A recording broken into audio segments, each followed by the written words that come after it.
Hola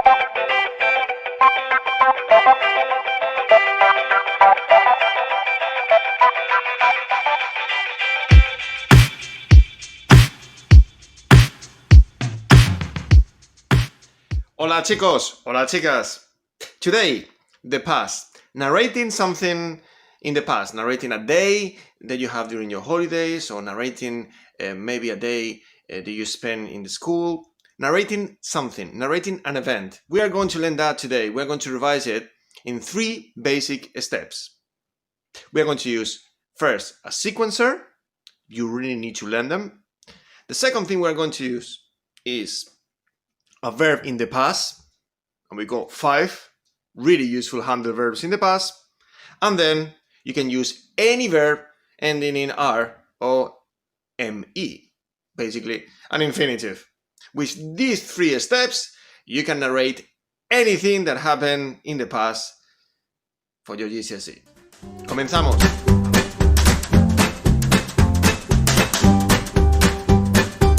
We are going to follow this frame, this writing frame, to help you to build up your sentence narrating a day or event in the past. As you can see, at the top, we got these yellow boxes, and we're going to put in there the sequencer. Now, the sequencers are words that you use a lot in English, like first, later on, afterwards, finally. It's words that you use when you describe something in the past. First, primero, primero. Later on. Now, sounds like Lego, but you need to put a U in between the L and E. Luego, later. Luego, later on. Afterwards, después.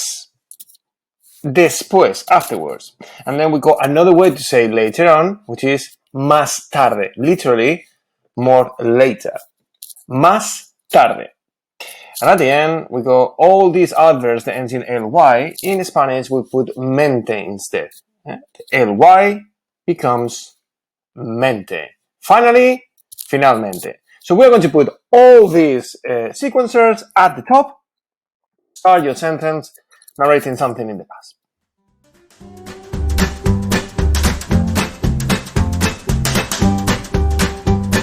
The second thing that you need is this past handle verb. Really useful.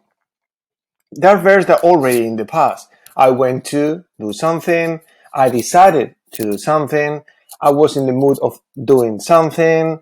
I managed, or I was able to do something, or I was lucky to do something. Now, these verbs are crucial because they're already in the past, and that's how you talk about something that happened in the past. I've got a video about these handle verbs in the channel, 5 handle verbs in the past. You can watch it, and I go through all these handle verbs. Fui a, I went to. Fuimos a, we went to. We add mos at the end of fui to talk about a group of people. We went to. I decided. Decidí. Decidí. I decided. And if you talk about a group of people, like we decided, we add mos at the end. Decidimos. I was in the mood. I would recommend you to think in anime, the Japanese cartoons, because as you can see, anime is exactly the same spelling. I need to put the accent in there. Me animé a. I was basically in the mood of doing something. Me animé a.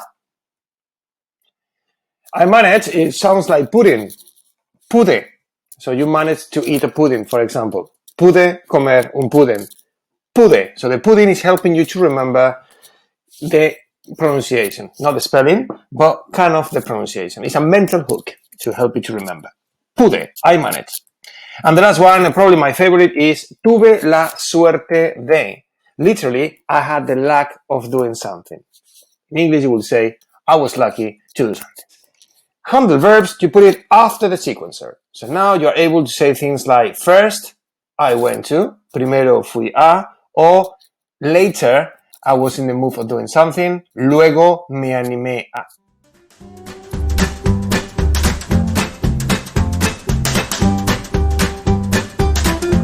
The third step is adding a verb ending either in R, like most of the infinitives in Spanish, or in ME, which basically are the reflexive verbs when you talk about yourself. And some of the verbs will need to put me at the end of the R.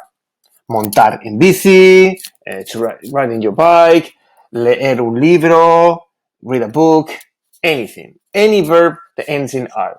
And also, verbs that ends in me. Relajarme, relax, myself. Bañarme, having a bath or swimming. And alojarme, to stay over. And you need to put the me. And this verb, we're going to put it after the handle verb. So we're going to put it in that box, the R verbs and the ones that ends in me.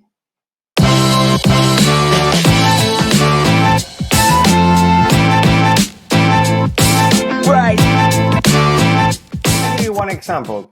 Un día en mis vacaciones en Japón. A day in my holidays in Japan. So they might ask you to write down what did you do during your day in your holidays anywhere. So I'm going through this frame and how useful it is to write down your sentence without looking at anything, without looking at your papers, looking at your dictionaries or any kind of support, only your brain. First, I decided to eat in a restaurant in Japan. So the sentences are quite simple, but in Spanish is how you actually write down your sentence correctly. Primero, decidí comer. So as you can see, that's the first step. Primero, the sequencer. Decidí, that is the second step, the handle verb in the past. And comer, the verb ending in. I was in the mood of traveling in the Shinkansen, the high-speed train in Japan. And again, luego, later, the sequencer. Me animé a, the handle verb. And viajar, the verb ending in R, traveling or to travel. Afterwards, I managed to visit Hiroshima, the city bombed by the United States in 1945. Después, pude visitar Hiroshima. Después, the sequencer. Afterwards, pude, the handle verb in the past. And the third step again, visitar, the verb ending in R. Later on, I was lucky to visit a traditional temple. And again, más tarde, that is the sequencer. Tuve la suerte de, I was lucky to do something, the handle verb, and visitar ending in R.